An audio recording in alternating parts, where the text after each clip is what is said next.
그렇게 즉위하고 불과 4일 후인 918년 6월 19일 왕건은 궁궐에서 조정 신료들과 함께 정사를 논의하고 있었습니다. 그런데요.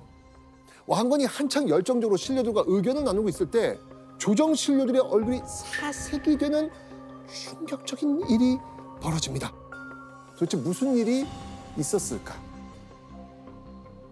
환선길이 부하 50여인과 함께 무장하고는 곧장 태조를 해치려 하였다. 지금 정사를 논하고 있는데 환선길이 누구죠? 환선길은요 궁궐을 지키는 임무를 맡은 고려의 장군입니다. 와. 그러니까 어떻게 보면 태조 왕건의 그 포위 역할을 하는 그런 어떤 역할을 하고 있다는 얘기죠. 근데 이 환선길이 자신의 부하 50여 명을 무장시킨 후 세 나라의 왕을 죽이겠다면서 습격한 거예요. 영모. 그렇죠. 이때 왕건은요 눈 하나 깜짝하지 않고요 너무나 태연하게 환선길을 쳐다봅니다. 와. 그리고 왕건은 환선길과 수십여 명의 암살자를 향해 큰 호통을 치죠. 짐이 비록 신하들의 힘으로 왕이 되었지만 어찌 하늘의 뜻이 아니겠는가? 누가 감히 이럴 수 있느냐? 오히려 호통을 쳐. 이렇게 되면 여러분이 만약 환선길이었어요. 이 호통을 지금 받았어요 지금. 어떻게 하시겠습니까? 저는 사실 그렇게 배워버리.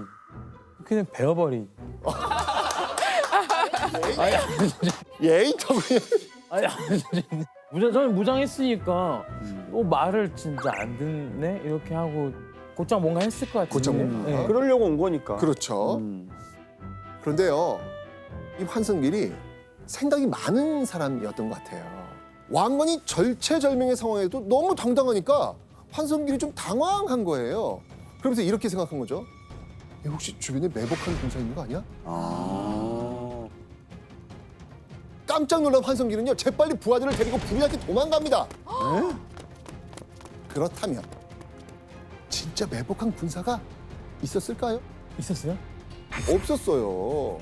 기세였네요, 기세. 네, 기세. 야, 그러니까 정신만 차리면 산다니까요, 진짜. 자, 이렇게 왕건은 침착하게 그 기세만으로 영모자들을 물리쳤던 겁니다. 도망쳤던 환선길, 얼마 후 왕건이 보낸 군사들에 의해 목숨을 잃게 됩니다. 교수님, 환성길은 그러면 왜 역모를 일으킨 거예요? 왕건이 이제 왕으로 즉위하면서 나라의 주인이 바뀌었잖아요. 그렇지만 역시 내부는 혼란스러웠어요. 그러니까 왕건이 왕위에 올랐지만 누구나 다 진심으로 이렇게 왕으로 인정한 건 아니었어요. 이런 상황에서 이 환선길의 이 역모 사건은 고려 초기의 어떤 분위기가 이게 흉흉하고 혼란스러웠던 것을 잘 반영하고 있어요. 게다가 이 밖으로는 누가 있었어요? 바로 후백제가 있었어요. 그래서 호시탐탐 기회를 엿보면서 침략하려는 후백제와 왕건은 또 맞서야 했던 것이죠. 와, 사방이 적이었구나. 그렇죠. 궁궐의 안전을 담당하는 장군조차 반란을 일으켰을 만큼 당시 왕건의 왕권은 불안정하고 약한 상황이었습니다. 왕건에게는요 무엇보다 자신을 믿고 충성을 바칠 이들이 절실한 상황이었습니다. 그러던 어느 날 고심을 거듭한 왕건이 특단의 대책을 내놓습니다. 자, 과연 어떤 특단의 대책이었는지 확인해 보겠습니다. 오야. 바로 왕건이 내놓은 특급 대책 제3비 신명숭성 왕태후 그리고 제4비 신정 왕태후. 그러니까 한 명도 아니고 두 명의 새로운 부인을 맞이하는 겁니다. 진짜요? 선생님, 그럼 사이가 뭔가요? 왕호태우? 그러니까 왕태우가 돼. 아마 이 신명순성 왕태후나 신정 왕태후는 그 후손들 가운데 왕이 있었어요. 그래서 왕후보다 한 단계 높은 태후라고 하는 시호를 줬습니다. 훗날 왕이 된 자손이 있고 그 자손들이 그녀들의 지위를 높이는 일들을 진행했기 때문입니다. 자, 이 당시에는요 신명순성 왕태후와 신정 왕태후 역시 부인으로 불렸겠죠. 이렇게 왕건은 4명의 여인을 자신의 부인으로 두게 된 겁니다. 자, 그런데 새 장가를 가는 것 이게 왜 왕건의 특급 대책이었을까요? 왕건의 새로운 부인들, 이 부인들 역시 각 지방 유력 호족의 딸이었거든요. 한 가족이 된다는 거는 한 배를 탄다는 거잖아요. 왕건이 호족을 자신의 편으로 포섭하기 위해 선택한 방법, 정략 혼인이었던 겁니다. 자, 그렇다면 제3비인 신명순성 왕태우는 대체 어느 집안 딸이길래 왕건이 혼맥을 만들었을까요? 자, 출신적을 보면요, 이 왕태우와의 결혼이 왜 중요했는지 알 수 있습니다. 지도로 한번 확인해 보겠습니다. 신명순성 왕태우는 바로 이곳 충주 지역 호족의 딸이었습니다. 충주는요, 한반도의 중심에 위치하고 있어서요, 후백제와 신라로 연결되는 정말 교통상의 요충지였습니다. 게다가 남한강을 끼고 있어가지고요, 수로를 이용할 수도 있었죠. 자, 그리고 충주는요, 철이 생산되는 지역이기도 했습니다. 이 철은요, 전쟁에 필요한 무기나 농기구를 생산할 수 있습니다. 정말 중요한 중간이네요. 그렇죠. 자, 이런 대단한 지역 호족의 딸이 바로 신명순성 왕태우. 혼인한 이후에요, 정말 왕건의 깊은 총애를 받았다고 합니다. 왕건이 당시로서는 적지 않은 나이, 이미 40대에 접어들고 있었거든요. 결국 왕건의 뒤를 이을 후계자를 정해야 될 시기가 임박해 오고 있었던 겁니다. 고려 최초의 후계자 문제로 고심에 빠진 왕건. 자, 그리고요, 모두가 주목하는 이 자리, 정윤. 고려 초기에는요, 왕위 계승권자를 발을정, 혈통과 후손을 의미하는 윤자를 써서 정윤이라고 불렀습니다. 그러니까 정윤은 조선시대 세자와 같은 위치라고 생각하시면 이해하기가 좀 쉬우실 겁니다. 세자를 정윤이라고 했어요? 고려시대. 당시 왕실에서는요, 누가 정윤의 자리를 차지할 것인지가 초미의 관심사였습니다. 자, 그럼 현재 왕건의 유일한 자식은 누굽니까? 둘째 둘째 부인네. 부인. 둘째 부인. 왕후. 이름은 왕후. 맞습니다. 둘째 부인 장화 왕후와의 사이에서 낳은 아들 왕후가 유일한 자식이었습니다. 선생님, 그럼 간단한 거 아니에요? 그러니까. 그럼 왕후가 바로 정윤이 돼야 되는 거 아니에요? 네. 자, 그런데 여러분들, 아까 그 둘째 부인 오씨 부인을 설명하면서 그 집안이 어떤 단어를 썼었죠? 승미하다. 그렇죠. 기억하고 있네요. 정주, 충주, 황주 등 정말 다른 부인들의 집안이 장화 왕후를 견제하고 있었던 거예요. 이렇게 모여서 정답게 차를 마시니 참으로 훈훈하네 그려. 특히나 자네는 나주에서도 폐하를 아주 열심히 모신 사람일세. 태자의 어머니이기도 하고. 예, 황후마마. 이복의 충주 부인. 예, 마마. 자네도 와서 떡두꺼비 같은 사내 아기님 하나 낳아보게. 얼마나 폐하께서 기뻐하시겠는가. 자, 이런 상황에서 그러니까 왕건 역시 선뜻 이 왕후를 정연으로 선택하기 좀 어려운 상황이었던 것이죠. 그러던 어느 날 고려 왕실의 후계 구도의 판도를 바꿀 일이 벌어집니다. 왕실 내 부인들의 이목이 한 곳으로 집중되었죠. 자, 대체 어떤 일이 벌어진 건지 확인해 보겠습니다. 신명 왕태우 유씨는 태자 왕태를 낳았다. 신명 왕태우는요, 왕건의 제3비였던 신명순성 왕태우를 말합니다. 결국 신명순성 왕태우가 다른 부인들을 제치고 아들을 출산한 겁니다. 자, 신명순성 왕태우는요, 막강한 위세를 자랑하는 어느 지역을 친정으로 두고 있다? 충주. 잘 따라오고 있습니다. 충주를 친정으로 두고 있었습니다. 이대로라면 집안의 힘이 약했던 오씨 장화 왕후의 아들 밀려나고 신명순성 왕태우의 아들이 정윤으로 책봉될 가능성이 높았죠. 맞네요. 이게 다 그 충주아우 때문일세. 어떻게 지가 감히 정윤의 자리를 볼 수 있단 말인고. 참, 기가 막혀서. 이야기가 본격적으로 나오고 있단 말이지. 예, 마마. 나도 쉽게 물러날 생각은 없네. 과연 정윤의 자리를 차지할 최후의 승자는 누가 될까요?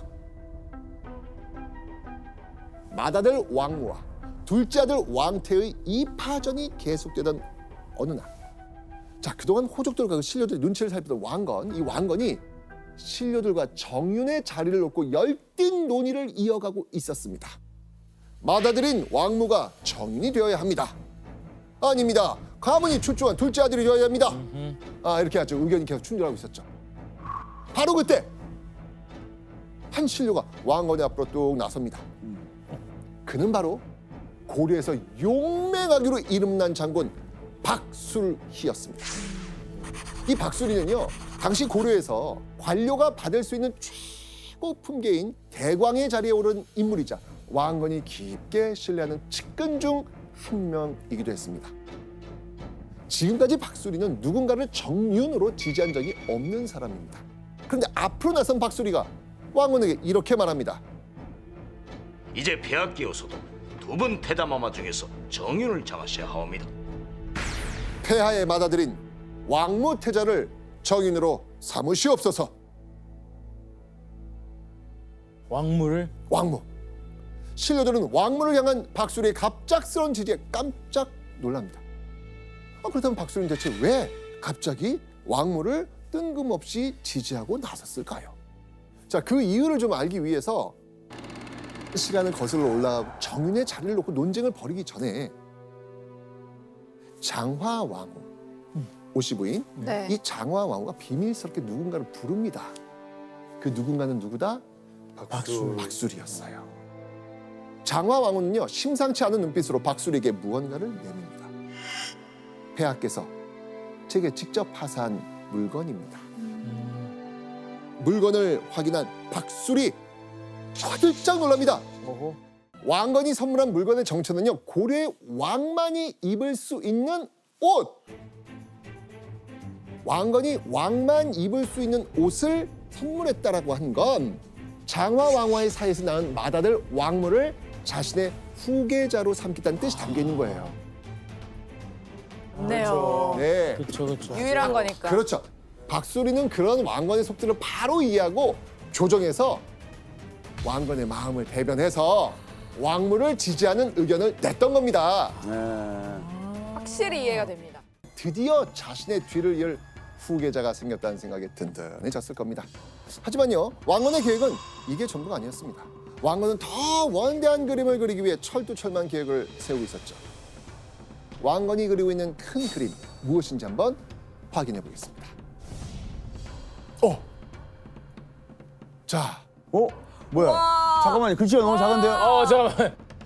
네, 신의 왕후, 장화왕후, 신명순성 왕태후, 신정왕태후, 신성왕태후, 정덕왕후, 현목태부인, 전목부인, 동양원부인, 승목부인, 천안부 원인, 흥복원부인, 후대량 원부인, 대명주 원부인, 광주 원부인, 소광주 원부인, 동상원부인, 여하부인, 너무 많은데요? 동상원부인, 여하부인, 대화서 원부인, 소서원부인, 서전원부인, 신주원부인, 월화원부인, 소왕주 원부인, 성무부인, 윤성부 원부인, 월경 원부인, 목량 원부인, 해량 원부인. 힘들어.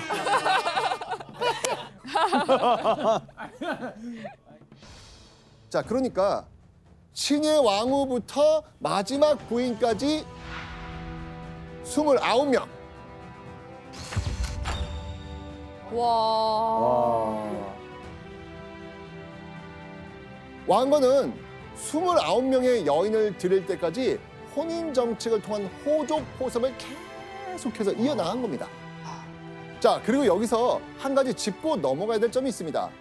왕건에게는요, 총 29명의 비가 있지만 신의 왕후와 장화 왕후를 제외하고는요, 누가 먼저 왕건의 부인이 되었는지 정확한 시기가 불명확하다는 점입니다. 너무 많아서. 와. 진짜 왕건의 명절 너무 기대되는데요, 진짜. 그러네요. 교수님, 그러면 다른 왕들도 이렇게 왕건처럼 좀 부인이 이렇게 많았어요? 29명의 부인을 둔 거는 왕건밖에 없었습니다. 물론 다른 왕들도 여러 부인을 두긴 했지만 숫자는 왕건처럼 많지는 않았던 거죠. 광종대 이후에는 이 유력 호족과 혼인하는 그런 사례들은 이제 사라졌습니다. 자, 그렇다면 왕건과 후대 왕들의 부인 수, 이게 얼마나 차이가 날까요? 왕건을 제외하고요, 고려 역대 왕, 이 역대 왕이 드린 부인의 평균 수는요, 3.2명. 압도적이라는 얘기죠. 우와. 왕건은요 평생 동안 29명의 부인에게서 25명의 아들과 9명의 딸을 얻습니다. 자, 이처럼 왕건이 적극적으로 펼친 호족과의 혼인 정책의 성공으로 즉위 초 불안정했던 고려 내부도요 서서히 안정을 찾아가고 있었습니다. 그런데 어느 날 왕건에게 누군가가 다급히 도움을 요청합니다. 바로 견훤입니다. 그 후계자로 동생을 앉혔잖아요. 그러면서 견훤의 맏아들이 반란을 일으키잖아요. 견훤을 폐위시키고 가두면서 견훤이 본인의 위기를 느끼면서 탈출을 해서 투항을 하게 됩니다. 그렇죠. 그렇게 견훤은 하루아침에 후백지에서 모든 실권을 잃고 왕건에게 투항하는 신세가 됩니다. 왕건은 견훤을 두 팔 벌려 환영하고요. 궁궐에서 극진히 대접했습니다. 맞아. 그리고 혹시라도 견훤이 마음을 바꿔 왕건을 배신할 수도 있잖아요. 그래서 왕건은요. 견훤을 완전히 자신의 사람으로 만들 특별한 계책을 세웁니다. 자, 과연 이때 왕건의 특별한 계책은 또 무엇이겠습니까? 설마 또 그건가요? 제가 생각하고 있는 그거? 맞습니다. 바로 이번에도 또 결혼, 혼맥. 왕건이 견훤의 집안 사람과 혼인한 결심을 한 겁니다. 왕건은요, 견훤의 외손녀, 동산원 군인과 정략 혼인을 하게 됩니다. 왕건이 견훤의 손녀 사위가 됨으로써 두 왕실이 한 가족으로 단단히 묶이게 된 것이죠. 좀 머리를 잘 쓴 것 같긴 하네요. 그죠? 그러니까 그렇다면 자, 왕건에 대한 어떤 이미지가 만들어졌겠습니까? 전투에서 졌는데 졌으면 복수를 해야 되는데 그게 아니고 이제 혼인까지 하고 그렇죠. 이게 되게 마음 넓은 포용하는 그런. 그렇죠. 맞습니다. 그러니까 고려는 후백제인들 차별하지 않는다. 고려로 투항한 후백제인에도 이렇게 후한 대접을 하는 사람이다. 라는 이미지를 만들어낸 겁니다. 자, 그러던 935년 견훤이 고려에 귀부하고 불과 몇 개월 뒤 왕건에게 믿기지 않는 놀라운 소식이 다시 한번 전해지죠. 더 이상 승산이 없다고 판단한 신라의 왕이 왕건에게 통째로 신라를 바치면서 고려에 투항하겠다고 온 겁니다. 천년의 역사를 지닌 신라가 고려에 흡수되어 멸망하는 순간이었습니다. 그런데 그렇게 신라가 멸망하고 얼마 후 고려 궁궐이 한바탕 시끌벅적해집니다. 혼인을 하나요? 맞습니다. 와. 야. 왕건이 새로운 여인과 또 혼례를 올리거든요. 왕건의 이번 혼인 상대는 신성 왕태후 김씨, 바로 신라 왕의 사촌입니다. 자, 교수님, 이 29번의 혼인 중에서도 이 신라 왕실과의 혼인 굉장히 중요한 의미를 지니고 있잖아요. 예. 왕건은 이 경선왕의 사촌과 결혼함으로써 왕건은 신라 왕실의 일원이 되었잖아요. 이름으로써 이제 신라인들의 반감을 크게 줄일 수 있었어요. 그러니까 왕건은 이러한 어떤 그 정책을 통해서 자기 자신이 신라 왕실의 정통성을 계속할 수 있었다 이렇게 생각을 했었던 거죠. 신라와 후백제의 백성을 고려의 백성으로 분란 없이 흡수하기 위해서 왕건이 각 나라 왕실과 사돈을 맺었던 겁니다. 자, 그렇게 936년 신라가 고려에 흡수된 지 불과 1년 뒤 마침내 후백제가 왕건에게 백기를 들고 투항해 옵니다. 왕건이 드디어 간절히 꿈꾸던 삼국 통일을 이뤄낸 겁니다. 그리고 삼국 통일을 이뤄낸 왕건의 곁에는 그녀들이 있었죠. 아내들. 맞습니다. 바로 왕건의 29명의 부인들이었습니다. 어려운 시기 왕건이 선택한 전략은 바로 혼인과 포용의 리더십이었던 겁니다.